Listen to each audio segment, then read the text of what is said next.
Senhoras e senhores, doutores e doutoras, mandaram para o jurídico. E aqui estamos novamente. Você manda para o Jurídico Podcast, seu podcast que desjuridica o juridiquês. E também o único podcast jurídico que você consegue ouvir até o fim. Eu sou Rodrigo Ávila. Como de costume, sigo aqui muitíssimo bem acompanhado de Pedro de Regina, Natália Dias e hoje um convidado fora de série que já estamos conversando há algumas semanas, né, Nath, né, Pedro? Claro, até pra gente conseguir aprender e ter repertório pra falar aqui Exatamente, no podcast, né? Exatamente. E visando, muitas vezes, trazer o mercado para conversar com a advocacia, lugares que o advogado se encontra hoje em dia. Trouxemos aqui Daniel Niero, CEO e fundador da El Carnegie Cibersegurança. Como é que você tá, cara? Tudo bem? Tudo jóia, pessoal. Tudo bem? Boa noite. Obrigado pelo convite. Não, tenho certeza. E aí, eu acho que o grande lance é justamente esse, né? A gente tentar entender o olhar da pessoa que trabalha com cibersegurança para a gente poder alcançar os lugares que o direito tem como ponto de contato. Dito isso, cara, para a gente começar o papo aqui, eu acho que é muito importante a gente também entender como é que você chegou nessa posição que você está hoje. Pra gente poder desenvolver o papo. Não, gente, mas peraí. Diga Você também ia fazer um peraí. Eu não posso fazer um peraí aqui. Como é que a gente tá? Eu perguntei como é que vocês estão. Perguntou e nem deixou a gente responder. Então acho que... Gente, esse podcast é jurídico, esse podcast é muito protocolar. A gente gosta das coisas assim como elas são. Há de se haver a liturgia dessa mesa. Você vai ter que perguntar. Eu quero saber como é que vocês estão. Vocês estão bem? Eu tô o caos essa semana. O que deu Ele tá querendo muito desabafar aqui, ó. O que deu pra acontecer de É que eu também cagada na semana aconteceu. Nossa senhora, foi o pânico. E tá sendo ainda, mas se Deus Vai melhorar. quiser... É porque ninguém há de sabe, mudar. Coisa que vai melhorar. Mas o Pedro, ele é advogado, ele tem escritório e ele também é síndico. Também. Ele atua na qualidade E é síndico. É viciado por em aí obra. que foi o problema, E é inclusive. viciado em obra também, isso tem que ser dito. E é viciado em obra. De obra, não gostaria O que de leva ser. um cara a ser síndico? Não sei. E aí, Pedro? Às Ganhar vezes eu dinheiro também faço essa do pergunta. Não, mentira. Às vezes eu falo assim, por ser que eu síndico fui é um aceitar? bagulho Eu acho que é a muito pergunta profissional. mais relevante feita na história desse podcast. Também No episódio achei. 92, o que leva um ser humano a ser O síndico? que te decidiu? Eu não vou ser síndico. Você tem a opção de não ser, você escolheu ser síndico. Eu escolhi, mas eu vou falar por quê. A administração, porque a propriedade é minha e eu tava vendo que o negócio ali não tava desandando. O síndico antes de mim, não, ele era bom, mas o antes, ele era complicado, enfim. Aí o caixa do condomínio tá vindo lá pra baixo, o condomínio tá ficando legal, minha propriedade tá lá, eu queria alguém que realmente pudesse cuidar do condomínio. Foi isso. Pedro é um homem que cuida de suas É terras isso. e sua propriedade. Berdinazzi. Alô, empresas farmacêuticas que fazem dipirona e afins. Não, de pirona não, que eu sou alérgico. Então, Manda Tilenol pra mim. Tilenol. Paracetamol. perfeito. Paracetamol. Pode ser genérico também. Estamos aqui aí. disponíveis para fazer uma parceria incrível também. Enfim, voltando agora, uma vez já tomado o primeiro pito aqui, né? E agora a liturgia completa. Correto? Dani, conta aí a tua história, como é que você chegou no lugar que você está hoje em dia e até sentar nessa cadeira aqui do Manda Pro Jurídico, cara. Cara, é uma história de vida praticamente, né? Porque a gente não escolhe... Quando a gente tá novinho, todo mundo pergunta o que você quer ser quando você cresce, né? Então, cara, você projeta sempre aquelas coisas que aparecem em filme e tudo mais. Cara, tudo começou quando eu ganhei meu primeiro computador em casa, morava num prédio, eu não podia brincar na rua e eu era obrigado a tornar aquela máquina minha melhor amiga, né? Então a gente tinha a comunidade nerd do prédio, que era eu, os amigos do prédio ali, que também ganhavam os seus computadores, e a gente começou a entrar naquele processo. A gente não podia sair na rua, cara, era aquilo o dia inteiro. E aquilo começou a dar aquela vivência sobre, cara, homem-máquina de programar. Então a gente era muito novo e já programava, a gente ficava programando com livro. Caramba. A gente não podia imaginar que, sei lá, a gente tá falando sobre 14 anos de idade, né?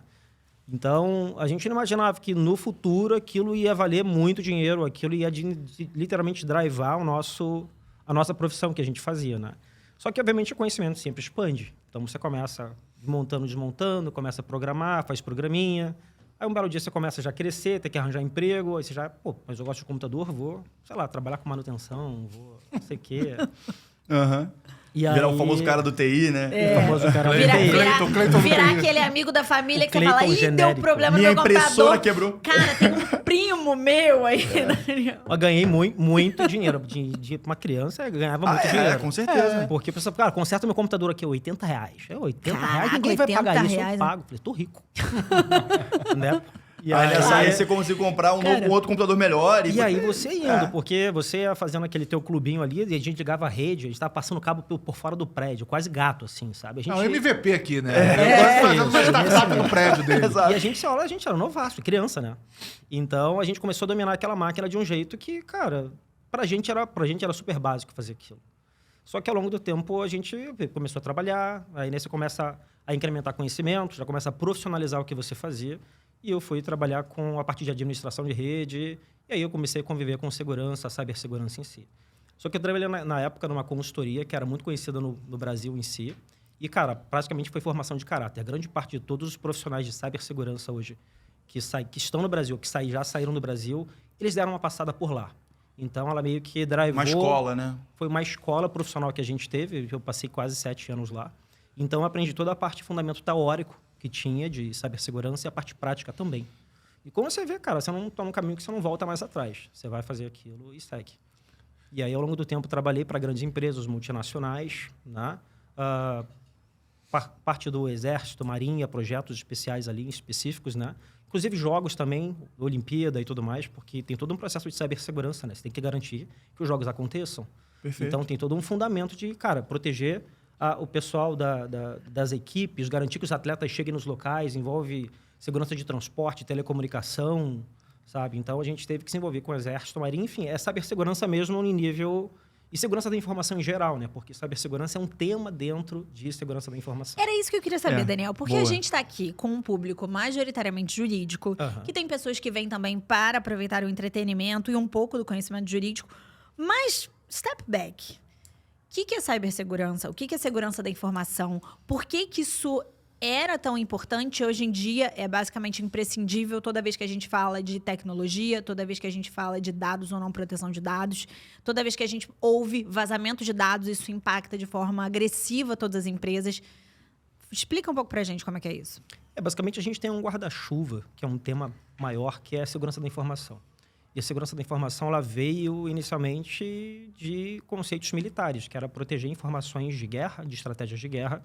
Então, ali se desenvolveram metodologias para poder, cara, proteger a informação em si.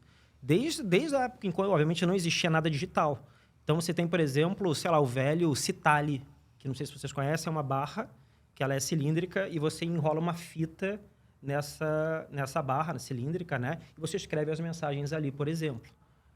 E você pega essa fita e depois desenrola, ou seja, as letras vão vir todas no formato do cilindro. Só consegue decifrar a mensagem quem tiver um cilindro da mesmo diâmetro do outro lado, porque ele vai enrolar e as letras vão se reorganizar novamente. Então, você nunca sabe em qual nível de... né?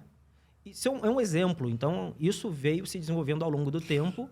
Esse tipo de exemplo, Dani, isso também pode ser encarado como uma criptografia? Isso também é criptografar uma informação? Da Não época das deixa de cavernas, ser. né? Da época das cavernas, sim. Claro, mas é o mesmo conceito. É, Sim. Sim. Ou então a famosa cifra de César, que é você pular no alfabeto, né, algumas letras para frente. Só que essas regras é só você saber. Então, isso só era trocado com quem trocava a mensagem. Ó, pula X Um código. letras. Exatamente. Da Ao longo Vinci fazia isso muito Exato. também. Então, esteganografia, que é esconder informação dentro de outras imagens, né, de outras informações. Tem aquele filme, Jogo de Imitação, Filmaço, Sim. pra prestar atenção nele. que exatamente parece que a guerra foi antecipada em 2 anos ou mais porque ele conseguiu decifrar, ou seja, O enigma. quebrar um código de criptografia, pode falar dessa forma? Faz Sim, sentido? Exato. Acontece que aquele código de criptografia ele trocava a cada 24 horas. E aí, ou seja, eles tinham que recomeçar todos os cálculos novamente, né, para poder decifrar esse padrão. E aí eles passaram durante muito tempo tentando descobrir qual que era esse padrão da exatamente, mudança. tipo, quantas letras deveria pular, porque aí eles iriam acabar com, cara, dezenas de centenas de combinações e iam por exclusão. Falei assim, cara, sobrou isso. E eles conseguiram naquelas mensagens que eles trocavam. Então, isso ao longo do tempo veio evoluindo até que isso é o conceito de segurança da informação, que ela tem 3 pilares conhecidos, que é a confidencialidade, a integridade e a disponibilidade. A confidencialidade é garantir que as informações só possam ser acessadas por quem tem o direito de acessá-las. A integridade é garantir que, além de só ser acessada por quem tem o direito de acessá-la, é garantir que ela esteja íntegra na forma como ela foi, né, criada. E a outra é disponível. Não adianta ela estar disponível só para quem... um controle de acesso só para quem pode acessar, íntegra se não está disponível. Então, aquele velho, vou acessar um site, esse site não está disponível, cara, não adianta. Então, você tem que manter esses 3 pilares, que é a confidencialidade, integridade e disponibilidade. E toda informação ela também tem um ciclo de vida, que é a criação, a manutenção, armazenamento, transferência e descarte.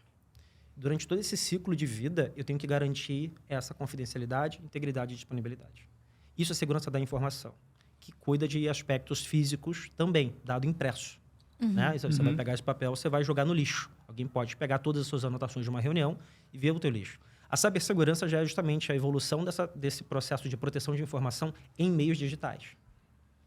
E aí você envolve criptografia avançada, E aí que o bagulho você fica louco. envolve firewall, em teste de invasão, várias outras coisas. Aí que os nerdolas entram E dominam. e dominam o negócio. E aí que aquele cara de 14 anos que tava no computador, Montando É isso aí, montando... montando Exatamente. É porque a gente sempre ouviu muito falar, pelo menos quando eu era mais jovem, que quem trabalha com tecnologia vai dominar o mercado, vai dominar. Só que o meu pai falava, ouvia isso também. Só que chegou um momento que realmente, hoje em dia, domina.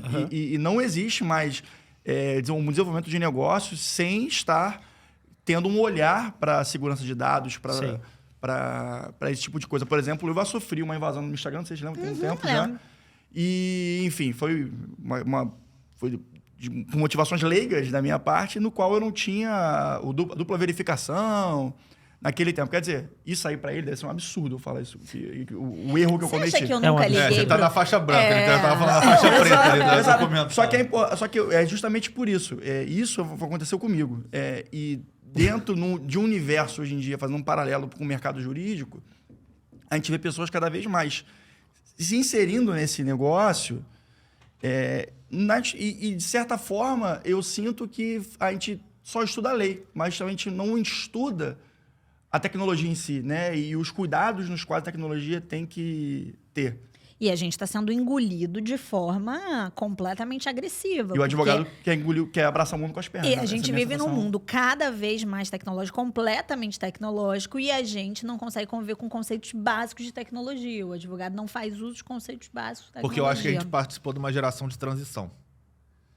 A gente nunca foi instruído com isso. A gente meio que pegou o início do computador, um joguinho que eu me lembro, eu ficava jogando com a meu amigo, um apertava de um lado, outro apertava do outro. Era muito incipiente a informática da nossa vida.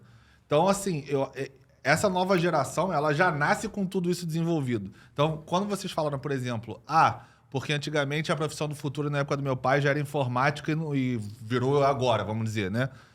Cara, agora é o presente, né? Agora é o presente. Agora, efetivamente, ela é a profissão do presente. Sim, que perfeito. Funcionou, né? A previsão que era para a época do seu pai se concretizou agora, vamos dizer, né? É porque eu acho que na época mesmo, você ficava muito restrito. O Brasil não tinha... Eu não sei, eu acho que o Daniel pode falar melhor que a gente. Mas eu acho que o Brasil ainda era muito incipiente em tecnologia, informação, em conhecimento mesmo tecnológico. Então, a gente não tinha muito como evoluir. Acho que o cara ficava mesmo ali naquele consertar o computador e não tinha muito como progredir até criar uma empresa de cybersecurity, por exemplo, alguma coisa que tenha um degree mais alto. A gente não né? tinha tanta demanda como a gente tem hoje. Pois é. Hoje, o mercado em si demanda profissionais. É. Que a gente estava até comentando com a Nath que a tecnologia ela evolui muito mais rápido do que as leis, né? E a própria sociedade em si. A gente O fala que é a isso direto sociedade aqui. em si? A gente fala sobre ética e a educação de se usar aquelas tecnologias.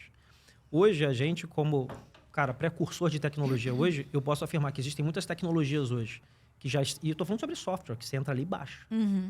Que a gente costuma chamar de open source, né? Ou seja, alguém chegou, criou e falou, vou botar essa arma no chão aqui. Quem pegar, pegou. E que essas tecnologias elas podem ser utilizadas contra a sociedade de uma forma, que não tem regra. Perfeito. Só a ética vai segurar essa pessoa. Então, o que eu falo que hoje você tem um acesso a essas informações de forma livre e restrita, onde as pessoas podem utilizar essas tecnologias de forma privada, utilizando a criptografia. Que o que eu falo, isso é um perigo. Então, brincadeira, você pega um negócio desse, dá na mão de todo mundo, é igual dar uma arma na mão de um chimpanzé, tá ligado? Então, Daniel, Aham. você vê... se você tem uma opinião formada sobre isso, você acha que essa lógica jurídica da gente entrar numa fase de regulamentação de utilização de inteligência artificial, regulamentação no âmbito de Big Techs, dentro do que elas conseguem fazer, essa lógica de segurança da informação, do que está ali dentro, você acha que isso é um caminho viável? Eu vou te falar, sendo bem sincero, eu sou contra a regulamentação. Eu sou muito mais... Tenho uma percepção da sociedade mais liberal. Obviamente, não tem coisa utópica em relação a isso. Mas é necessário, sim, porque a gente tem que crescer de forma organizada. Né? Assim, tem muita coisa... E a gente não sabe o que pode acontecer. Porque a tecnologia, a gente fala sobre inteligência artificial, Cara, eu sempre falo que a gente está invocando o demônio, entendeu? O pessoal ainda não parou para entender o que isso faz. O potencial... E a gente que tem uma visão tecnológica sobre isso, a gente tem muito mais preocupação, mas a gente fica mais em silêncio, porque o fato da gente entender de tecnologia permite que a gente tenha uma visibilidade muito maior sobre o que pode ser feito com ela. É igual a diferença, por exemplo, entre um químico e um médico.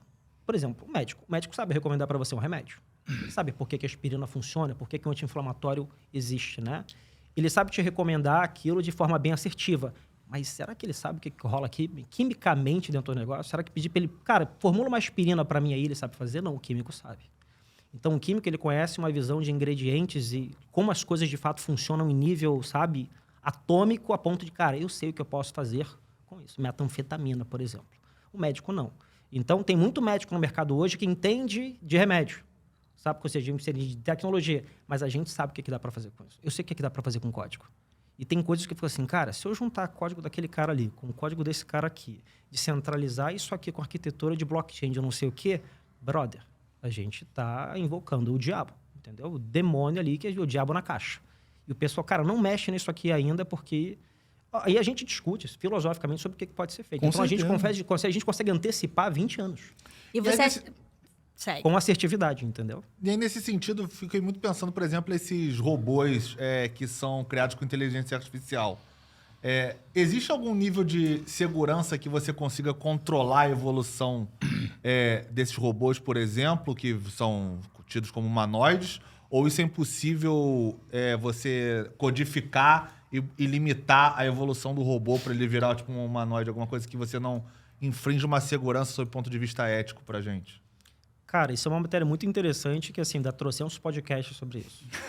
Tá convidado, Daniel. Só vim pro Rio de E Janeiro. aí a gente fala sobre as 3 leis da robótica, né? Ali a gente fala sobre, cara, o paradoxo de Moravec, sobre a capacidade que a inteligência tem de fazer coisas extremamente complexas e não fazer, sei lá, não consegue mastigar um chiclete.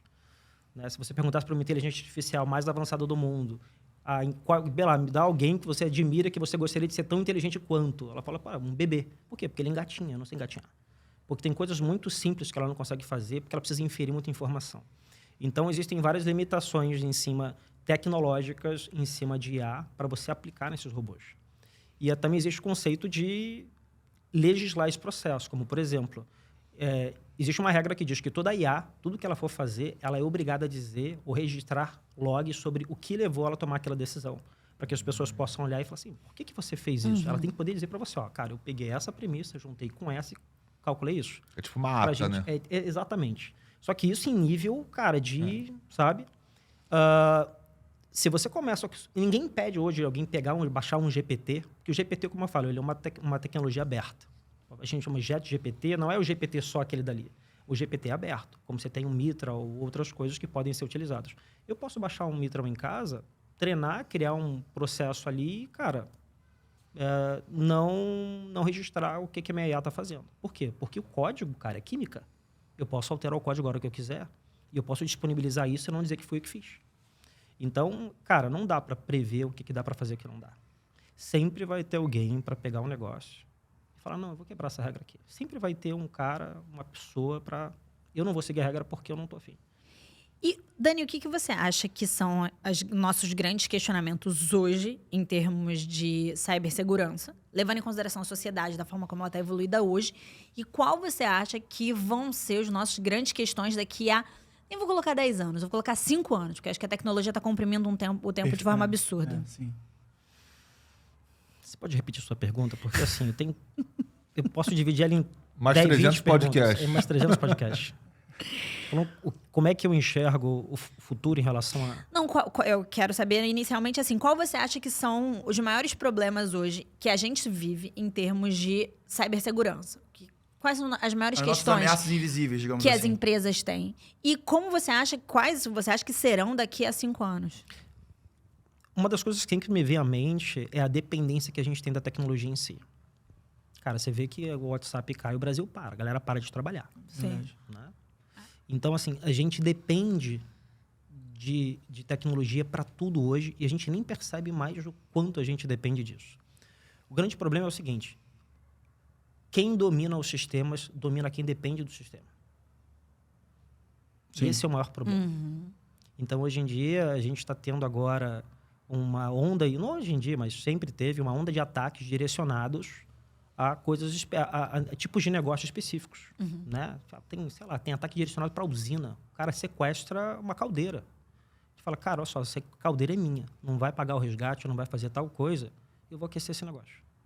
O cara pega e faz com, sei lá, só para atacar a usina nuclear. Então, assim, quando tudo começa a se conectar, fica tudo mais fácil de você invadir. Né? Porque a gente está falando sobre a IoT, por exemplo, que é a internet das coisas. Tudo vai estar conectado. Tem os wearables, que você, cara, daqui a pouco tua roupa vai estar conectada pelo teu relógio, no teu Wi-Fi de casa, tua roupa vai mudar de cor de acordo com o teu humor. Sabe? Então, teve casos, ou casos antigos, por exemplo, sei lá, só sequestra um marca-passo. Porque o teu marca-passo está conectado direto no Wi-Fi, enviando dados para o teu médico, e eu chego lá, invado a rede Wi-Fi, entro no teu marca-passo e falo, cara, vem cá. Eu peguei, explorei uma falha no teu marca-passo no software, e assim, se tu não pagar tal coisa, eu vou aumentar, acelerar esse negócio. Olha a quantidade de desafios jurídicos que a gente tem. O Daniel a gente vai sair daqui apavorado. É, bem Black A Mirror. gente bem vai Black- sair daqui Black Mirror. apavorado. Inclusive, eu vi eu vi um filme esse fim de semana com a Julia Roberts no Netflix, que, se eu não me engano, é O Mundo Depois de Nós. O nome do filme eu tava eu vi pesquisando também. aqui, eu acho que foi esse. Eu pensei. Que é isso. Ele bloqueia, ele corta o sistema de comunicação dos Estados Unidos e deixa o filme rolar. E aí o filme se desenrola, não vou dar spoiler, mas o filme se desenrola nesse sentido. Não tem comunicação, acabou a comunicação no país. Isso é muito bizarro. Porque aí você começa a ver os conflitos entre as pessoas, aí ele fala dos estágios, como é que é. Primeiro você Exato. corta a comunicação, Sim. depois você bota Transporte, informações falsas exato. para ser a contra-informação, né? Isso matando 0 pessoas. Matando 0 Exatamente. pessoas. Exato. Provavelmente Exato. sem Esse ele é sair do- do mesmo lugar em que As ele pessoas estava, no né? segundo, aí no terceiro estágio seriam exatamente esse ponto. Porque começa a ter guerra civil, as pessoas vão se matar porque elas não estão batendo cabeça. Essa ali, é uma né? das grandes discussões que a gente sempre fala, o dia a máquina vai se revoltar contra o homem e a gente vai ter... Skynet, já vai no Skynet. Exterminador do Futuro, né? E vai ter... Cara, tu acha? Eles vão cortar energia e vão falar assim, deixa os ratos se matarem na gaiola, cara. Inclusive, existe um estudo que fala, né, que se a gente hoje perdesse realmente completamente energia no planeta, eles colocam o que aconteceria em escala. Tipo assim, em uma semana as pessoas estariam invadindo a casa das outras. Começariam saques. E ele, cara, coloca uma estimativa que, sei lá, em 24 horas ou 7 dias, pelo menos mais da metade da população da Terra estaria morta porque a galera se matou. Mas Porque esse recurso, filme uma porrada de é coisa. interessante Você acha porque... que a IA precisa atirar na gente? Não precisa, brother. Mas A gente é esse rato. filme é interessante, sem dar spoiler, mas a fase final seria iniciar uma guerra civil praticamente entre as pessoas. Você só deixa eles lá para você... E a própria dinâmica do instinto humano se desenvolve e você chega nesse ponto. Então, é aquela velha de você juntar os ratos na gaiola e sacudir a gaiola. Você, pá, acabou. E o negócio começa. Então, existe essas viagens que a gente faz sobre, cara, como é que seria um processo de conviver com a IA? Porque a IA, cara... Pra você ter uma ideia, né? Vamos falar sobre IA e, obviamente, os desafios que isso traz. O exemplo que eu sempre dou. Para a gente considerar uma vida básica, por característica, assim, de... O que é uma vida básica? Inteligência básica, na verdade. Não uma vida, mas é uma inteligência básica. É um tipo de vida onde ela é capaz de se locomover dentro de um ambiente fechado, com obstáculos aleatórios, a fim de salvar a sua própria vida. A gente considera isso como inteligência instintiva básica. Que seria um rato andando por dentro de um cano, pulando caixa para salvar a própria vida. Uma barata fazendo isso. Isso em direito chama estado de necessidade. Isso aí, o nome bonito. Estado de necessidade. Isso. Em juridiquês. Para a gente pegar hoje a inteligência artificial que a gente tem, que a gente já considera super avançada, fazendo o que está fazendo, para que ela chegue neste nível de inteligência, como é que é? De Estado de estado necessidade. de necessidade, né, para que ela conseguisse locomover em um ambiente desestruturado, né, aleatório, de tomar as próprias decisões a fim de salvar a própria vida, a gente precisaria pelo menos de umas 50 gerações para poder fazer isso. A gente está falando, cara, é muito tempo. Aí você pensa assim, mas tanto tempo? Sim. Agora, reflete. Se ela já está fazendo o que está fazendo e ela não chegou ainda nesse nível básico de necessidade, o que você imagina que vai acontecer ou quanto ela vai ser inteligente o dia que ela chegar? É verdade. Entende a escala do negócio? Pensa que ela é extremamente burra em nível de bactéria agora. E ela já está fazendo o que está fazendo com o ser humano. Imagina quando ela chegar ao ponto de se Porque locomover. no momento que a gente está vivendo hoje em dia, eu entendo que a tecnologia ainda é um instrumento, né, do humano. Corrija-me se eu estiver errado. Mas a partir do momento em que... e tem até esse debate, né, que a gente conversou com o Léo Werner sobre isso. Ele é o primeiro filósofo da tecnologia brasileiro. Tem um curso que ele fez, um mestrado que ele fez na Holanda, que já aborda isso sob o ponto de vista filosófico. Até que momento a gente já não é instrumentalizado pela própria tecnologia. Uhum. Claro, a gente está falando num campo filosófico. Mas o que você traz agora, inclusive, eu acho que o grande lance dessa conversa é trazer um aspecto prático disso, né? Porque acredito que a gente conseguindo escutar a sua visão, né? O que você pensa, é interessante demais, porque a gente começa a ver que está mais próximo do que a gente imagina. E sai do campo filosófico e entra na prática. Isso, entra na prática. Exatamente isso. E aí a minha pergunta vai de encontro a isso, fazendo um corte histórico do momento em que o advogado começa a participar mais disso. Como você enxerga o momento que o direito, por mais que ainda esteja muito incipiente, inicial, né, a legislação sobre isso, como é que você enxerga a relevância do direito para os próximos passos da tecnologia, falando do ponto de vista global até? Lá vem a escovada. A cara dele Cara, foi, então, pra a falar gente tem... ou não é pra falar? É pra falar bonito ou pra falar a verdade? Eu acho que pra você... falar a verdade. A gente verdade. gosta da verdade. É pra falar a verdade. É igual poesia, Verdade nem é todo mundo sincera. gosta de ouvir. Acho que você tem que se sentir livre para falar o que você E quiser. não foi eu que falei isso, foi um poeta irlandês. Mas segue. Como eu falei no início, existem tecnologias disponíveis, existe a sociedade em si. Essas tecnologias já estão disponíveis, porque alguém teve uma ideia e hoje em dia a gente consegue criar coisa muito rápido. Só que como é que a gente preenche esse gap entre a sociedade estar preparada para isso ou não? Cara, é com ética, educação e legislação. Então, acredito que hoje, sim, a gente tem uma participação maior do mundo jurídico em cima da área de segurança em geral, porque a gente vai, cara, abrir para a parte de ética, para a parte de... a própria legislação em si, legislação global. E existe uma coisa que a gente pode parar para ver a LGPD, gente. Cara, a LGPD foi uma inundação de jurídico em cima... Isso é uma outra aba, que a gente está conversando com várias abas aqui. Abrir uma outra aba, LGPD, né? A gente pode voltar nela depois, que isso aí tem bastante E a aba treta advogados também. normalmente atrapalha as coisas. Aba de... fecha. E a gente teve com a LGPD, por exemplo, né? Eu sempre falava que um dia reclamou, a gente falava que a área de segurança não era valorizada. A gente falava, igual, né? Ninguém paga a gente direito aqui, a gente é o pessoal da TI, a gente faz uma coisa extremamente importante. E a gente falava, cara, segurança um dia só vai ser valorizada quando ela virar lei. Só que ninguém imaginava que isso viria, talvez, travestido ou mascarado de privacidade em si. A gente achou que um belo dia, na nossa infantilidade, na nossa ingenuidade, alguém fosse dizer, cibersegurança é importante. E não é. Isso veio através de privacidade. Então, a gente teve... Foi o canal, né? Foi um canal que, cara, porque privacidade ela é um resultado, né? Ela é um meio. Perdão, ela é um fim. E a cibersegurança é um meio. Então, a privacidade ela é o quê? A cibersegurança ou a segurança da informação é como? E aí você teve uma inundação de advogados dizendo, pô, peraí, se a lei é comigo, eu sou um grande interpretador da lei, sou especialista nesse negócio, porque eu fiz um curso aqui, tirei uma prova de 40 questões. Um curso de 20 horas. Um curso de 20 horas, fiz uma prova de 40 questões, tirei um certificado, passei com 75%, nem gabaritei, botou lá no negócio, sou especialista em proteção de dados. Eu falo, calma, jovem. Cara, a quantidade de coisas. Segura, A quantidade de Jovem. coisas que você já falou nessa mesa aqui, em, sei lá, 20 minutos de papo. Eu tenho certeza que os professores desses cursos nunca ouviram. A verdade Eu falei, essa. não, jovem, olha só, você pode ser um especialista sem interpretação da lei, mas em proteção de dados você não é, porque senão eu também sou médico, porque eu maratonei Grey's Anatomy, entendeu? O negócio não é assim que rola. Então, assim, a gente olha aquele negócio e fica assim, cara, isso aí vai dar merda. Porque o pessoal realmente teve uma inundação de gente dizendo, Sim. então você misturou as pessoas.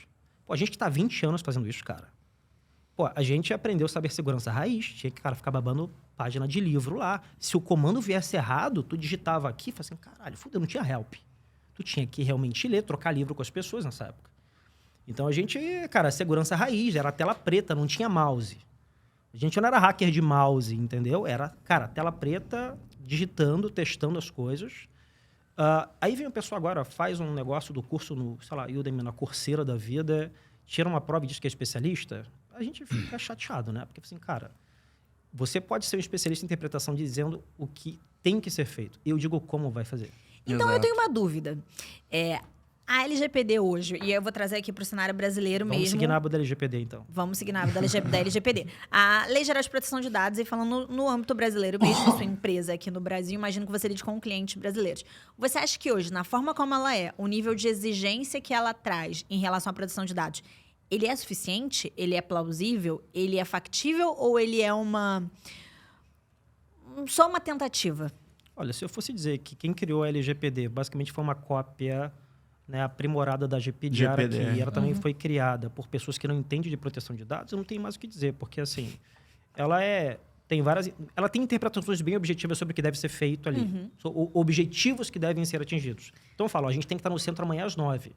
Mas, cara, a gente vai de Uber, vai de carro, vai a pé, vai de bike, cada um está atendendo do seu jeito. Mas a lei, ela traz objetivos que devem ser atingidos. E a grande discussão na prática é como atender essas coisas da melhor maneira possível. E de forma ética também, E né? de forma ética em si. Só que ela é vaga, porque nem o próprio governo consegue seguir a LGPD. O próprio governo ele não tem condição de governar sem ferir a privacidade das pessoas. Então, a pergunta é quem guardam os guardas, entendeu? Porque Watch is the watchman. É isso aí. As empresas são obrigadas a seguir a LGPD. Eu, como Elkander, sou obrigado a garantir privacidade, mas está aí o governo.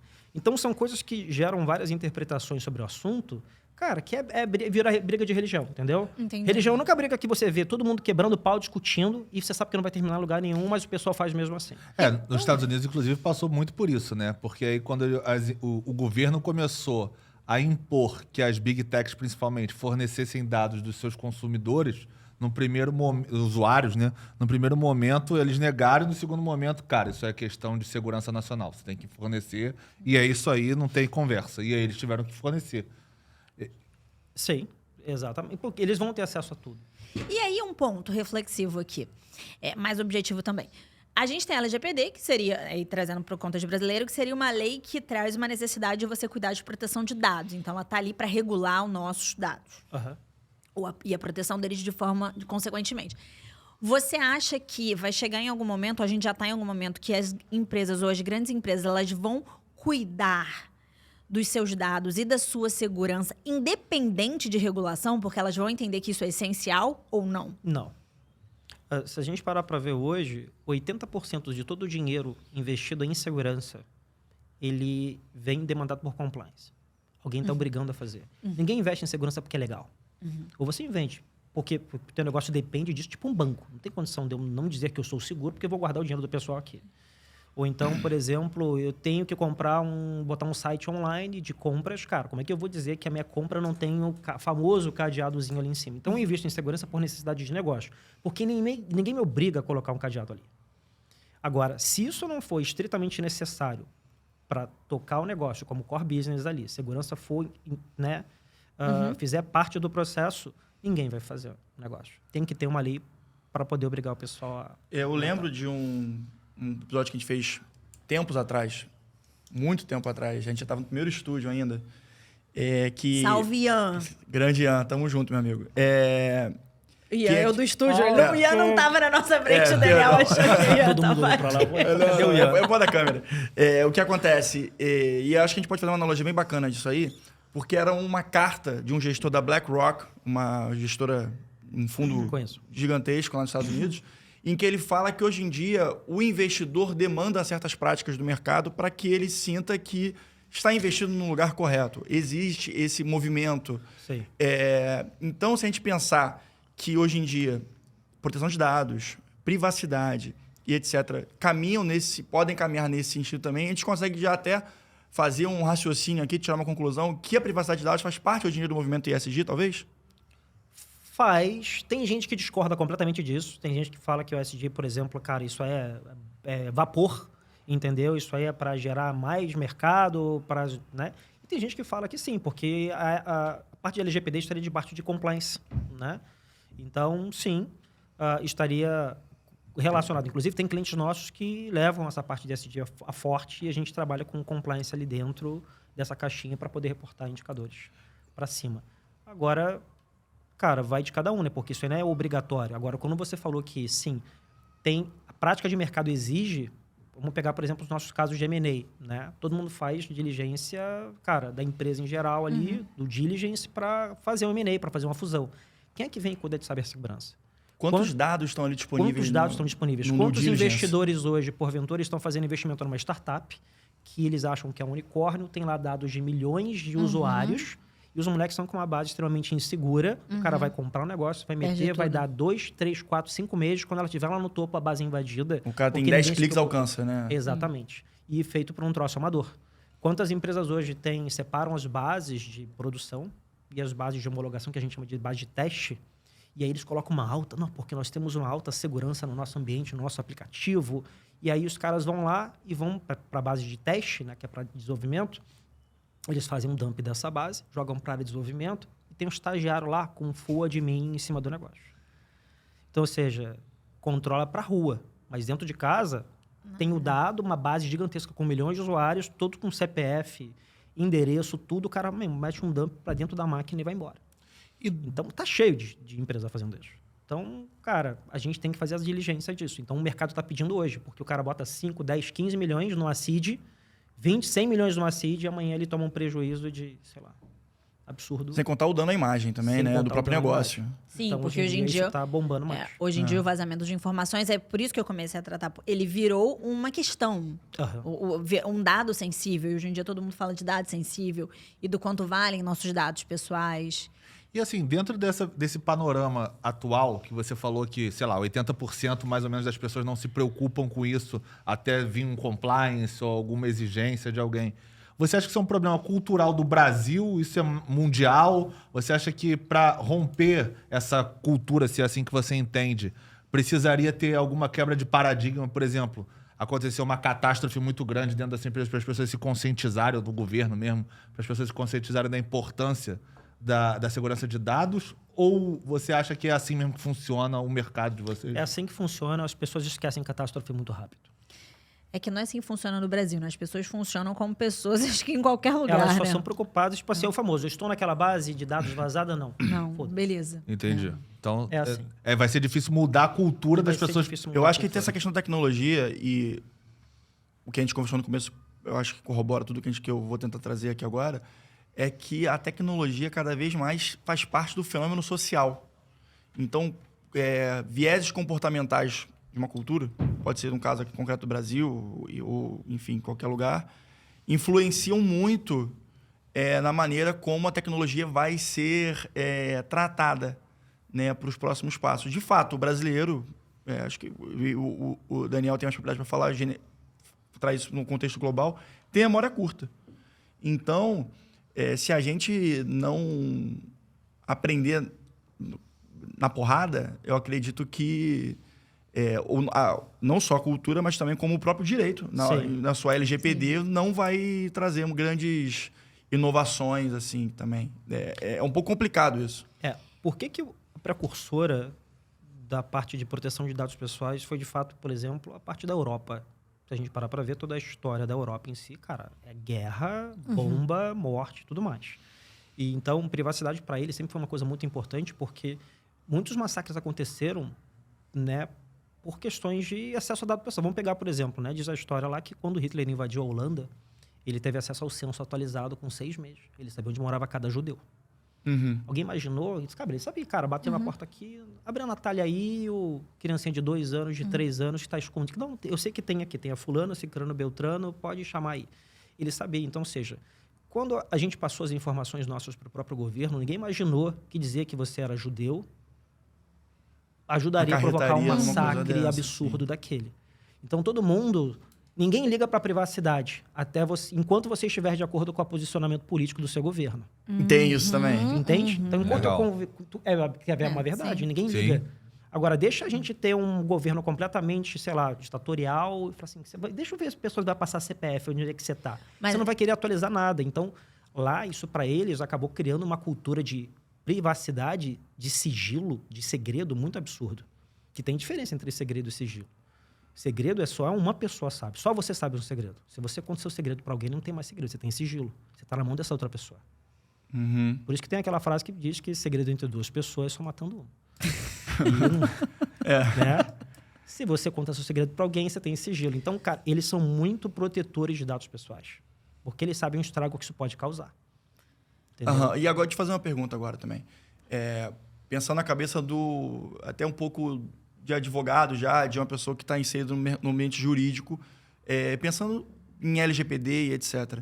Eu também tenho uma questão que me faz pensar muito principalmente nesse caso, que é algo totalmente novo, né? E vai ser sempre novo, porque sempre teremos novidades sobre tecnologia.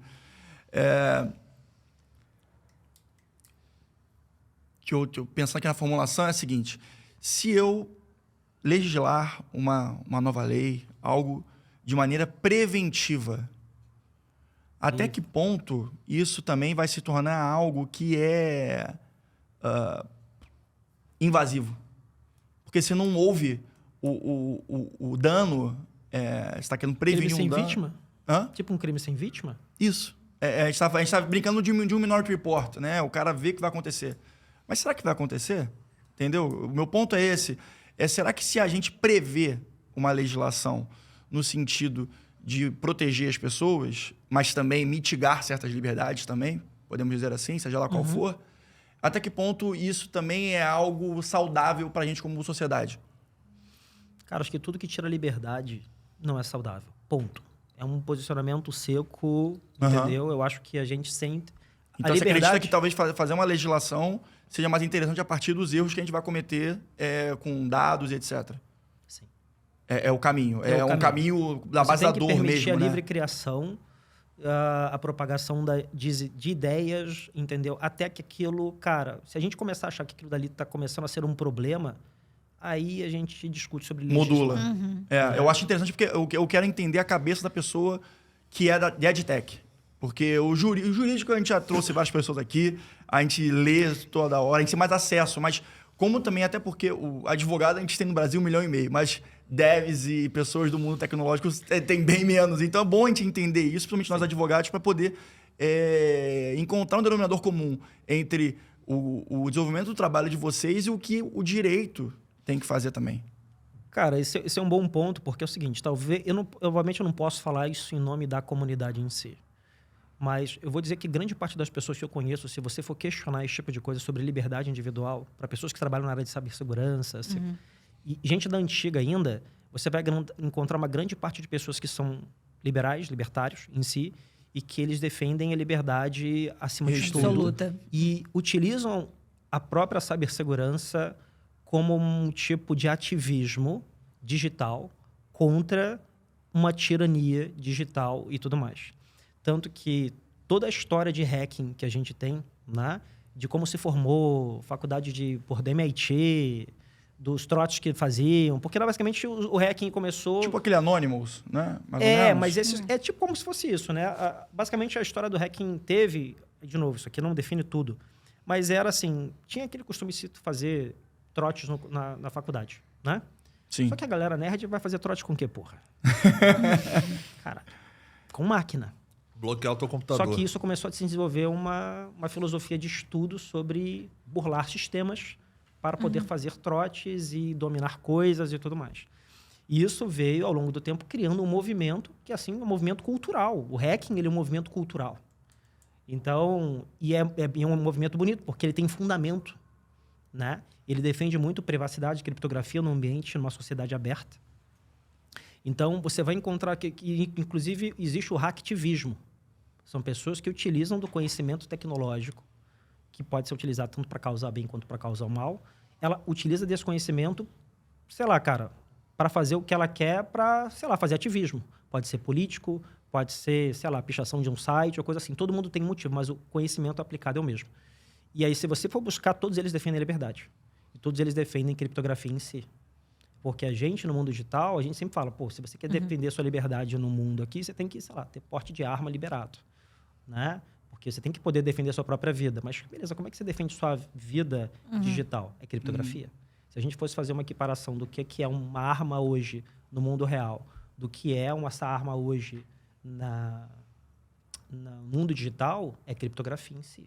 E durante muitos anos, os governos tentaram limitar o uso de criptografia por civis, porque eles sabiam que era a única forma que os civis teriam de se esconder da vigilância em massa. Vamos falar sobre blockchain, então. Acho que agora pode ser um bom momento, porque... por exemplo, Rodrigo Ávila, pessoa física, tá? Eu demorei cerca de uns 6 meses para poder encontrar uma definição leiga de blockchain. Tá? 6 meses? Tá falando com gente errada, né? Total. Mas esse é o ponto. Os advogados não são as pessoas certas. E a gente procura... E eu via uma cólera intelectual no sentido de querer ser o senhor da virtude do conhecimento e difundir isso. E aí, por motivos comerciais, obviamente, né? Mas agora que a gente está tendo a oportunidade de conversar com uma pessoa que viu isso tudo acontecer, desde lá de trás. Como a gente pode definir para um advogado, para um leigo, para uma pessoa que está querendo entender esse momento, né, do nosso país, do nosso planeta, o que o blockchain proporciona de diferenças e efeitos para o seu dia a dia e, naturalmente, a sua esfera jurídica também, né? Como pessoa, como empresário, etc. Gente, uma observação importante é que a gente não falou isso na hora que a gente apresentou o Daniel, mas o Daniel também é referência em blockchain e tokenização de ativos. Então, ele fala sobre isso muito antes do Rodrigo dar o research dele lá no Google. Provavelmente tem anos antes de eu saber o que é o nome dessa palavra. Exatamente. Então, por isso que o Daniel também é uma pessoa para falar sobre esse tema. Eu vou devolver com uma outra pergunta. Assim, o que seria o blockchain? Né? A gente sabe que os países têm as suas próprias legislações. Como é que ficaria hoje o papel do advogado se a gente acabasse com divisão territorial?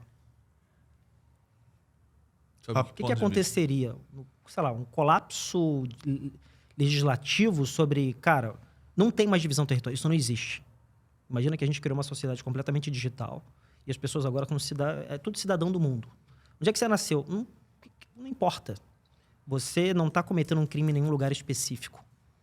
Como é que ficaria? Como é que seria o papel do advogado em cima disso? Na verdade, a gente ganhar dinheiro no mundo na inteiro. Verdade, sem restrição do OAB. Na verdade, a gente seguiria existindo, só que a gente existiria de uma forma diferente. Remodelação, né, da existiria atividade. numa escala global. Mas alguém, Daniel, para regular e dar forma na sociedade, sempre vai existir de alguma forma. Hoje chama advogado, numa outra sociedade pode ter um outro nome, com algumas pequenas diferenças de função. Mas essa pessoa que dá corpo para a sociedade de alguma forma, ela vai existir. Só que essa sociedade, ela tá o quê? É uma sociedade global? Esse Porque é o ponto. eu sou a favor de um governo central, desde que eu seja governante, pô. Sim. Sabe quem falou isso? Foi a primeira vez que eu ouvi? Mr. Catra falou isso. Catra. Eu sou a favor... Eu sou Achei a que boa ele fosse comparação. botar, sei lá, o Eu Reagan, vou ganhar o elogio. Churchill, sei lá, Eu vou ganhar o elogio. ou um Não, vou dar aquela filósofo, quebrada não. também, né? Eu sou a favor da monarquia, desde que eu seja o rei. Eu ouvi Isso essa aspa de Mr. manda Catra. pro jurídico, minha galera. Que Mr. Catra aqui era advogado, tá? Exato. Isso é importante deixar bem claro. Advogado Inclusive- judeu e mais outras posições que você nunca esperaria. Inclusive, Uma caixinha de surpresas. um visionário. Mas é de fato um visionário. Mr. Catra foi um visionário Acho em vários aspectos. que inventou o poliamor no Brasil, né? Popularizou também. Formalizou. A gente podia fazer um episódio só sobre Popularizou. Mr. Catra e direito de família. A verdade é essa. E assim, Mas o blockchain, continua. cara, ele é uma tecnologia de descentralização de informação, distribuição de dados. Sim. Ele é um banco de dados público, onde qualquer pessoa com um computador pode entrar e sair dessa rede, colaborando e entregando o processamento para esse ambiente. Como é que é o acesso de uma pessoa física à blockchain? Por exemplo, eu quero fazer um smart contract, né? Que é feito Sim. no Brasil, no direito, desculpa, que é a maneira como você faz o registro dentro da blockchain. Ao invés de fazer um registro no cartório, eu vou fazer dentro de uma blockchain. Como é que eu sou advogado e vem um cliente falando para mim, Rodrigo, eu quero fazer um contrato e quero registrá-lo em blockchain. Sob a visão de uma pessoa especialista, qual é o procedimento? Cara, depende do objetivo que você quer atingir, né? Se a gente fosse, eu quero registrar um contrato no blockchain, você não precisa criar um contrato inteligente para isso. A gente associou o nome contrato inteligente com o contrato do mundo real. São coisas separadas. O que é um contrato inteligente? No sistema financeiro, você tem que ter regras para que transações financeiras aconteçam. Como, por exemplo, eu posso fazer uma aposta com a Nath e falar, se domingo tiver sol, eu te pago R$50. Se estiver chovendo, você me paga R$50. Quem garante que, de fato, quando tiver sol, ela vai cumprir com esse negócio? O contrato inteligente, você programa ele para poder fazer isso. Isso está fora do meu controle e do dela. Por isso que a gente substitui o In God We Trust por In Code We Trust. A gente confia no código. Sim. Certo? Sim. Então, a gente tira, o blockchain ele serve para poder tirar esse fator humano das decisões e programar transações para que, cara, não importa o que aconteça, as máquinas vão executar o que elas foram programadas para executar. Digamos assim, que os gatilhos contratuais são automatizados na São blockchain. automatizados. Isso é um contrato inteligente. O contrato inteligente é automação de transação. Por quê? Se a gente falar sobre o velho Bitcoin em si, Ele é uma rede burra. Por quê? Eu ainda preciso de um calango ali atrás apertando o botão transferir. Eu não posso fazer um pagamento parcelado com Bitcoin, por exemplo. Eu digo, vou te pagar durante 10 meses, né? Vou te pagar 0,1 Bitcoin por mês. Quem me garante que no quinto eu vou continuar pagando? Porque você tem que confiar que eu vou chegar no final do mês e vou apertar o botão. Então, aí eu resolvo isso com contratos inteligentes. Eu deposito esse dinheiro dentro de um contrato. O contrato agora ele é um cofre inteligente que ele só abre, tipo boca de lobo. Ele só abre naquele momento que foi programado. Tanto que se você programar um contrato inteligente errado, você pode até nunca mais ver o seu dinheiro. Porque você, sei lá, programou o output errado, ele não vai fazer o pagamento ali porque você programou errado. Você perde o dinheiro para sempre. Eu, sob o ponto de vista jurídico... Isso deve ter acontecido muito já, né?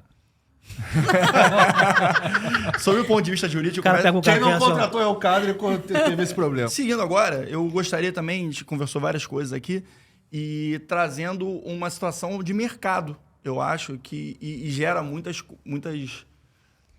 problemas, eu acredito, para a nossa sociedade hoje em dia, para a nossa cultura, para o Brasil, de forma geral, para o mundo. A escassez do profissional de tecnologia.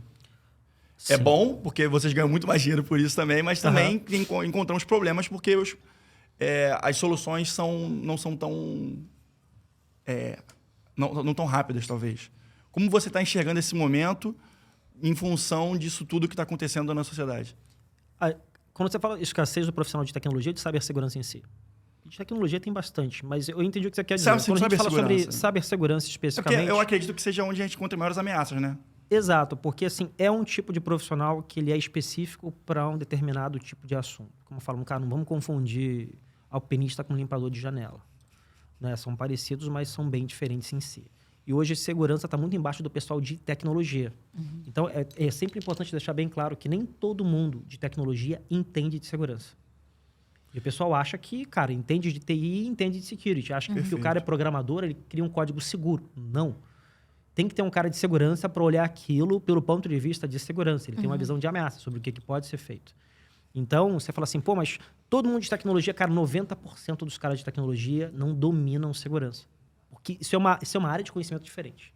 E aí tem aquela galera menor, pequena ali, que vê isso com outro viés. Então, hoje em dia, o que a gente defende é área de TI é uma coisa, área de security tem que ser separada dentro das empresas. A gente pergunta, você tem gente de security aí? O cara fala, não, o pessoal de TI cuida. Eu falei assim, amigão, sabe? Então, essa escassez de profissionais que a gente está tentando equilibrar. Óbvio que o pessoal que vem de tecnologia, para conseguir entrar no mundo de cibersegurança, é mais fácil porque ele tem mais vivência com tecnologia, sabe como implementar algumas coisas, mas você tem que modificar a sua forma de pensar.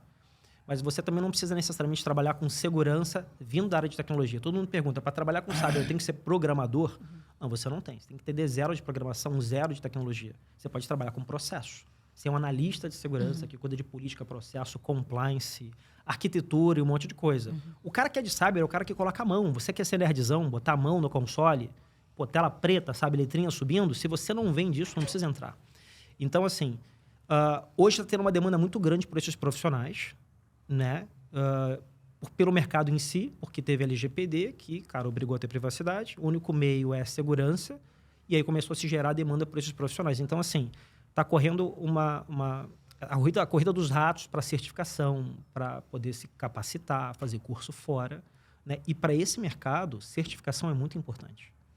Mais importante do que graduação em si. Ninguém liga para a graduação na tecnologia. Ninguém quer saber no que você está formado. Quer saber, vem cá, qual certificação você tem? Porque isso é uma prova, de fato, de que alguém que conhece de segurança testou você. Era isso que eu queria perguntar, inclusive. Se é verdade ou mito que a prática e as certificações, elas são mais importantes que eventual graduação dentro de cyber. Nossa, nem se compara. Porque isso é uma prova social de que você fez o que você estava fazendo. Então, que você disse que você fez. Tá, alguém te testou, qual prova você fez? Então, existe também dentro da cibersegurança uma hierarquia de provas. Tem a prova fácil, aquela lá dos 40 questões ali, né? Que tipo, você paga $80, você faz, aprovado, sai online. E tem as provas que você tem que ter 6 anos de experiência, comprovado, você passa na prova, são tipo assim, 200 questões bizarras, uma tela com um negócio com fone de ouvido, e, cara, cai perícia, cai legislação internacional, cai uma porrada de coisa, cai parte técnica, firewall, pacote, um troço... São 6 horas para fazer, e se você passa na prova, você ainda não tirou a prova. Os caras vão ligar para lá, ligaram lá pro meu chefe de 2004, perguntando, cara, vem cá, tu trabalhou com esse cara mesmo? Esse cara é quem? Ligaram pro cara. Para poder verificar se eu era aquele cara, porque foi aprovado na prova. Ou seja, e tu tem que ter 6 anos de experiência nisso. E outro cara que também tem a prova tem que assinar dizendo, eu atesto que esse cara também tem isso. Então, existe essa hierarquia. Né? Então, isso vale muito mais do que uma graduação em si, porque a graduação, cara, não te dá vivência. É muita segurança, é muita informação e tecnologia, mas no final a ligação é o que autentica. É verdade esse bilhete ou não é? É isso aí. Mas assim, e esses cursos... É bom você acumular amigos, tá? É sempre bom. Independente. Network é network. tudo. Mas assim, esses cursos só existem lá fora ou tem aqui no Brasil também? Grande parte dos melhores cursos que tem, eles ficam lá fora, mas obviamente eles têm material em português que tem as suas sedes de treinamento aqui, mas eles acabam se originando, tipo a sede que cria o conteúdo, ela é fora. E aí eu te pergunto, por exemplo, o advogado que hoje se posiciona como especialista em proteção de dados, então ele é um especialista no Brasil trazendo na LGPD. Você acha que esse cara está de fato preparado? Para ele estar preparado, ele precisaria dessa certificação? Existe algum produto no mercado hoje que prepara esse, no caso, advogado, para trabalhar com proteção de dados, fazendo essa adequação legal? A resposta direta é não está preparado. Existe uma diferença entre saber o que deve ser feito, qual objetivo deve ser atingido, do que saber como fazer aquilo. E aí acaba que se misturando, né? Fala assim, cara, é o especialista com 2 meses, 3 cursos no YouTube, diz que é especialista ali. Se ninguém diz para ele que ele não é, ele vira. Certo? Eu sou especialista em proteção de dados. Não, você pode ser um especialista na interpretação da lei, avaliação sobre o que deve ser feito, mas na hora que você tem que implementar, cara, tu tem que falar com a galera de cyber que tem experiência nesse processo, entende que tecnologia que vai ser utilizado, envolve criptografia. Fala, cara, vamos conversar sobre, sei lá, garantia de privacidade de dados em Big Data de escala, evitando riscos de reidentificação com IA. Tu fala assim, o quê? Tipo, cara, sabe falar sobre isso? Não. O que te vem na cabeça quando a gente fala sobre reidentificação de dados anonimizados? Sabe? O cara não sabe responder. Então, cara, como é que você é especialista em proteção de dados? Porque especialista, cara, é nível Deus. Tu tem o júnior, o pleno, o famoso sênior ali, o consultor. Tu tem o especialista. Se o especialista não resolveu, porque não é uma forma daqui... sabe, tipo, não está contrariando nenhuma lei do universo para não conseguir fazer aquilo. Então, assim, não tem condição dele ser um especialista sem ele estudar muito e trabalhar muito em cima disso. O que ele pode fazer, obviamente, cair para a parte prática, estudar mais uns 5 anos para ele poder, de fato, assumir um programa e dizer o que deve ser feito. Então, você vai cair para certificações para provas, como, por exemplo, igual a gente está montando a EdTech agora. Essa pergunta que você fez, ela foi bem, como é que a gente pode dizer, em tempo, porque falou, cara, quais organizações do Brasil estão criando hoje instituições focadas nesse tipo de formação? Que é justamente a EdTech, que é o Canary está montando agora, que a gente recebeu um investimento agora para isso, e a gente vai focar numa EdTech específica para formar profissionais da área de proteção de dados, segurança cibernética e tudo mais. Porque, cara, o Brasil, ele é literalmente, a gente chama de cangaço digital. Porque o Brasil, o Brasil é o cangaço digital. Gente! Aqui o negócio não tem lei. Cara, os caras mais top que tem brasileiro no meio, sabe? Então, assim, a gente precisa de uma educação e a gente tem muita coisa para correr aqui dentro. E a gente vai lançar uma certificação agora, que é o ECSF, né? Que vai começar do Foundations, depois vai ter o Professional, vai ter o Manager, vai ter a certificação, que é o próprio título da Canary em si. E a gente vai ensinar a segurança modo raiz. Lembra que a gente ficava lá babando o livro? Cara, senta aqui, vamos começar do zero. Tem muito profissional que sabe fazer muita coisa hoje. Mas se a gente perguntar a parte teórica, ele pulou a parte teórica. Entendeu? E, porque eu fiz curso de IA, eu falei, cara, eu tô feliz com... Eu não admiro você que fez um curso de privacidade, eu admiro quem tá andando de jet com o teu dinheiro. Entendeu? Porque é muito curso hoje online. Então, cara, você tem que partir para certificação, prova social e, de fato, trabalhar com isso. Porque tem muito especialista de curso, mas que nunca gerenciou programa de segurança na prática, entendeu? Então, a Canary, além de ser uma empresa de cibersegurança, ela também está criando um braço de EdTech para conseguir trazer essa oportunidade para o mercado. Sim, a gente viu como oportunidade. Eu acho até que eu preciso contratar profissionais hoje. Para conseguir conversar. Eu preciso contratar profissionais da área de segurança hoje e eu não consigo. Eu sofro para poder fazer isso. Porque eu falo o seguinte, cara... Sem contar o mercado, né? Que hoje em dia o contratado tá... imagino que deve ser proposta da torta direito. Cara, é aí que tá, né? Porque a gente abre hoje vaga. O que eu falo? A gente aprendeu cibersegurança modo raiz ali, cara. Era ter que ler livro. E a geração agora, eu xingo mesmo, não tem problema, eu xingo, é a geração Nutella. É uma outra geração. Tu vai entrevistar, tu abre vaga no LinkedIn, aí tem lá 70 pessoas se candidatam em meia hora, acredite. A demanda de gente querendo, cara, trabalhar. Aí você pega lá um moleque, 23 anos de idade, 2 anos de experiência na área de saber, fala assim, pô, tá, pedindo, sei lá, PJ, 15 mil reais. Aí ele fica, vocês pagam um curso? Eu trabalho remoto. Qual máquina que vocês dão? Aí tu olha e tu fica assim, ó. Mano, O cara que montou a própria máquina, né? O Daniel olhou pra cara dele e falou: quando Aí eu tinha você vem 14 cobrar- anos, eu tava criando uma empresa pra conseguir atender os tiozinhos do condomínio. Tu vem me falar isso agora? assim, esse moleque aparece aqui, mano, tu chora quando vê sangue, moleque. Tu vem aqui, porra, perguntar e pedir 15 mil PJ, ainda com 2 anos de experiência. Aí você vê que, cara, assim, não dá. Aí você bota, de repente, um dia que tem um incidente, uma empresa, tu não sabe se os caras estão dentro de casa, se não tem, tá tudo parado, tu não sabe o que acontece. Tu acha que esse moleque vai resolver? Não vai. Entendeu? Eu já vi grandes incidentes aí que a empresa tinha uma equipe foda de segurança e teve que chamar gente de fora para poder resolver, porque não sabia o que tinha acontecido. Então você acha que o profissional que tá aqui hoje não tá bem qualificado? Não tá. E a gente bota Por isso pra- a dor, né, que você Não. identifica A gente, pra- com 5 perguntas ali... Teve um cara que um dia apareceu cobrando lá 40 mil PJ. Eu fiz 5 perguntas para ele, ele errou 3. Ah, eu fui escroto também, né? Mas, enfim. Mereceu, Escroto né? igual do Escroto, Daniel, eu admiro. agora você conta pra gente. escroto é ele, cobrando 40 mil de salário. Sem saber o que tava fazendo. Sem saber o que tava fazendo. Eu falei, cara, sabe? Então, assim, tem coisas que tu vai enfrentar. Então, justamente essa dificuldade gerou a necessidade de falar assim, cara, vamos explorar esse mercado. Já que a gente não tem profissional, vamos formar, né? E, obviamente, a gente vai colocar toda uma trilha de gente, porque eu vou trazer gente da antiga para dar aula. Pô, legal. Porque os caras de cibersegurança hoje, cara, do mercado, que são aqueles caras que são fodas, é aquele cara que tu não sabe quem é e você não vai saber quem que é. É aquele cara que tá aqui na praça de alimentação babando hambúrguer, tu cruza pelo cara, tu não dá nada por ele. Agora, meu irmão, dá na mão desse cara um computador com um tecladinho e acesso à internet. É o que eu falo, igual dar uma arma na mão do chimpanzé, mano. Tu não controla o cara. E ele não vai aparecer no Instagram dizendo que é especialista, que eu sou foda. Não vai. E esses caras, mano, é aquele cara que tu quer ser amigo dele, entendeu? Se ele quiser estragar o seu dia, amanhã ele estraga. Ele sabe disso e ele tá super de boa. Ele nem discute. Aí aparece lá o advogado dizendo que é especialista em privacidade, aí ele olha assim, ó. Ele faz igual Aí ele motoboy, bloqueia o computador do cara. igual motoboy quando te cruza, ele faz assim, ó. Sabe? Motoboy te cruza puto, ele faz assim, ó. Aí ele nem discute, sabe? Mas E essa então, galera que vai estar presente essa no, galera na que a gente vertical, vai trazer. na sua certificação. E você já pode dar spoiler de quando vai lançar o curso? A primeira certificação do Brasil agora vai nascer no dia 18 de março. A gente está com inscrições abertas, inclusive, né, no dia deste podcast aqui. Legal, legal. E a gente vai seguir com essa certificação, que é uma... Inicialmente, a gente vai fazer presencial. Presencial não, online, vai ser comigo ali, inclusive. Eu vou fazer toda a instrução. São 8 horas de aula para quem está querendo começar a fazer migração de carreira. E, cara, a gente vai explicar realmente segurança como se você tivesse 5 anos de idade, no modo raiz, teórico. Vai ter uma prova no final, né? Para reprovar. A gente não tem pena da geração Nutella.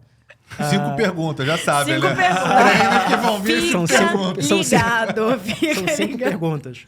E a gente vai, obviamente, usar essa primeira turma para poder aprimorar o resto, né? E a gente vai fazer outras certificações que envolvem a parte prática, que é o Professional, e o Manager para quem está gerenciando áreas e assumindo, de fato, isso. E isso não tem no Brasil hoje, não tem lá fora. Prova de gestão hoje são poucas. Interessante isso. Então, você vai também focar uma educação, um braço educacional também para as pessoas que já estão na área de segurança, mas que estão no nível de gestão. Nível de gestão. Interessante cara, isso. porque eu falo assim, cara, você é um gestor de É outro segurança, desafio, acabou de assumir né? um hospital. Sim. Tu tem lá um orçamento de 1 milhão por ano para gastar. Tu gasta com o quê? Por onde é que você começa a gastar? Porque agora que você recebe outro 1 nível de milhão na habilidade. sua mão, É. fala assim, cara, você tem um hospital que tem vidas aqui dentro. Você tem 1 milhão para investir aqui dentro. Não vou te dar mais. Vê o que você faz com 1 milhão. Só que o teu orçamento deveria ser 5. Você recebeu 1. O que você faz? O que você prioriza? Cara, vai morrer gente se você fizer a merda. Então é isso que as pessoas não param para ter noção. Então, eu já vi muito gestor ruim, inclusive. Assim, cara, desce daí. Sabe? Porque o cara veio se construir, ele chegou ali ao longo do tempo. Mas você vê que ele não está Ele não se preparou para aquilo, né? Então, hoje em dia, o mercado ele demanda mais profissionalismo e levar a sério esse negócio, entendeu? E é esse tipo de gente da antiga que a gente quer trazer para dar aula, porque é o pessoal que hoje já está grande, já sai inclusive do país, né? Mas a gente tem contatos, obviamente, com todo mundo. Mas a gente vai envolver, vai investir na parte de formação de gestores também. Aí para um pessoal que já está mais estratégico mais sênior, ali, né? exato. E aí o cara faz uma prova direto para esse módulo, como é que ele entra? Já que, já que você está fazendo um segurança da Uma informação de A a formação. Z, né? É isso. São 3 provas, na verdade. São 3 cursos, né? Um de 8 horas, um de 16 e outro de 32 horas ali. São 3 provas para cada um deles. Cada prova emite um certificado em si, que é o Foundation, Professional e o Manager. E essas 3 provas, elas formam o Elcanary Certified Security Officer. Legal. E aí elas emitem um badge no final, que é, cara, é um título que você passou nas 3, entendeu? Gente, ainda que eu não soubesse o que é, mas se eu vejo isso no currículo de alguém, eu penso até benção, né? Ah, É o tem Canada que respeitar, né? Officer. É. O cara, que isso? Tem que Peraí. respeitar. Eu achei legal porque, assim, os nossos convidados eles têm uma visão muito interessante de mercado, que eu sou fã deles por isso. Então, o Daniel trouxe isso, que é muito paralelo com o que o João Paulo Prado Sim. trouxe aqui pra gente também. Porque ele é um vice-presidente na área de educação. Sim. E ele falou mais ou menos a sua mesma história, que não existiam profissionais para serem os diretores jurídicos. Olha, Os diretores, os diretores de escola. das escolas. E ele criou uma escola para capacitar as pessoas a virar esses diretores que ele estava verdade. precisando por É déficit verdade. de mercado. Sim, É isso. Pô, já que a gente não tem gente, vamos explorar isso. aí. exatamente. né? Claro. Vamos gerar pessoas, inclusive, para alimentar a própria demanda existente. Exato, exato. É uma cabeça de identificador e no final vai, claro, também com a cabeça de empresário, de empreendedor, você cria ali uma nova vertical de negócio e também soluciona um problema que você sofre também na veia, Com certeza. diariamente. Não, porque Sim. assim, você tem uma carência de uma mão de obra específica, é muito ruim, assim, é muito ruim e pro se- seu próprio negócio. Inclusive, às vezes, trava o seu próprio crescimento. Claro. E se Exato. você treinar ali desde sempre, é bom até porque você pode até puxar o profissional, né? Pegar no então, cara, berço. esse cara que mandou É. muito Fica de bem no olheiro, o curso, cara já fica de olheiro, faz né? sentido aqui Exato. trazer esse cara, porque... Quando o cara é legal. muito bom, esconde ele, É. deixa ali quietinho, põe debaixo da asa. É isso. Vem aqui depois, me chama no WhatsApp depois aí. Exato. Né? Exatamente. Vou te dar uma mentoria aqui, vamos conversar. Mas o que é legal é que, assim, eu já fiz várias provas ao longo conhecidas no mundo inteiro, que são bem reconhecidas mundialmente, assim. Fui aprovado nessas provas. E eu passei pela dor de ser aprovado por elas. E eu também tenho reclamações a fazer sobre essas provas em si. Muito mais, obviamente, elogios, mas, cara, tipo assim, putz, faltou isso aqui. Porque você ganha experiência nas coisas. Né? Então, eu falei assim, cara, eu quero trazer justamente para a EdTech o melhor das melhores certificações que tem. Isso não é marketing puro, não. É, cara, é demanda de mercado. Sim. Né? E assim, eu quero que realmente a Elcanary seja respeitada na EdTech como uma empresa brasileira que forma profissionais da área de certifica. cyber, que envolve, inclusive, parte de ética e jurídico. Que a gente também quer entrar nesse modelo. Uhum. Então, a gente chama Elcanary Privacy and Ethics. E esse Ethics é o nosso braço jurídico, que a gente vai trazer advogados para dentro do nosso time que vão se envolver com tecnologia, inovação e cyber. Agora, fazendo puxando o outro lado, a gente já criticou o advogado dentro do mercado de tecnologia, agora eu gostaria de entender o que você vê que o advogado pode agregar nesse mercado de tecnologia. Vocês se vestem bem. Aqui eu não me visto bem, não. O Pedro se veste bem, a Nath, pô, é incrível, mas eu mais ou menos. Mas diga, somente a vestimenta? Ou temos mais alguma Não, coisa tava além? brincando. Vocês também escrevem bem. Mas agora Não. com o ChatGPT, E aí? Copilot, Gemini, acho que a gente não precisa mais escrever, é só botar o prompt lá. É verdade. É porque, na tem que verdade, é o saber seguinte, ler a se gente tá escrito precisa certo. estar próximo. Para a gente desenvolver, a gente como precursor desse assunto no Brasil e no mundo em geral, né, de tecnologia, a gente tem uma obrigação moral de utilizar isso em prol da sociedade em si. Isso Legal. é uma visão Sim. filosófica sobre o negócio. Assim como o médico tem um código que, cara, eu preciso salvar vidas, independente se é que seja, a gente tem que utilizar a tecnologia em prol da sociedade em si. Eu falo que tecnologia, cara, salva mais gente do que médico. Tipo, quantos airbags abriram hoje e salvaram Nossa, pessoas? com certeza. Perfeito. Com Concorda? certeza. Sem dúvida Faz nenhuma. O médico, cara, ele só vai salvar quando o airbag não funcionou. Mas quantos airbags salvaram gente hoje? Não, sem dúvida Quantos freios ABS hoje funcionaram e as pessoas nem perceberam que elas poderiam ter morrido se não fosse o ABS? Não, assim, por exemplo, você pensa num Exato. incidente, é porque o Dani tá falando, me ocorreu. Você pensa num incidente de segurança, assim, numa empresa aérea, em que você consegue fazer uma interferência direta em instrumentos que conseguem aparatar voos. Imagina assim, o nível que esse tipo de empresa, assim como empresas bancárias, precisam ter de requinte com a segurança da informação com que ela lida, para que ninguém consiga, de fato, acessar.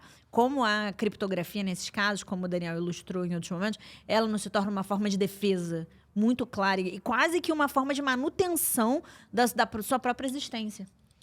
Exato. Então, assim, a gente passa a se encontrar com o pessoal do jurídico porque a gente sabe o que pode ser feito, a gente sabe como proteger, a gente entende que nem todo mundo vai proteger, mas a gente também precisa, por outro lado, cobrir isso com legislação. A gente precisa educar, porque a legislação serve como educação. Sim. Né? Óbvio que tem coisas que você não precisa dizer para o amiguinho, não pode matar o amiguinho, né? Mas tem coisas que você tem que escrever, cara. Tem que estar claro, porque alguém vai matar mesmo sabendo que não deveria. E para esses casos vem a lei para resolver esses conflitos. Então, quando a gente está entrando num mundo que tudo se interconecta, inteligência artificial, dependência de máquinas, e a gente entende que quem domina as máquinas domina quem depende das máquinas, cara, você tem que ter o time que resolve o problema, que cria tecnologia para proteger pessoas e máquinas, e você tem que ter a galera que, meu irmão, só o dia que der merda aqui, o advogado entra. Porque quem vai ter que resolver ela não é a galera de cyber. Entendeu? Então, a gente entra de forma preventiva, de forma reativa, mas vai chegar um dia que isso vai vazar. Então, a gente precisa criar consciência desse processo, educar a sociedade em si. Eu acho que o advogado, como um agente, né, que permeia ali o que pode ser feito, o que o governo diz que pode ser feito, eu acho que é um papel essencial para poder desenvolver essa parte de ética, que é o quê? Esse gap entre a tecnologia e o que a sociedade tem hoje, entendeu? Que é esse gap de conhecimento ali. Todo mundo preenche isso tudo junto. Então, a gente tem que ser amigo, não brigar.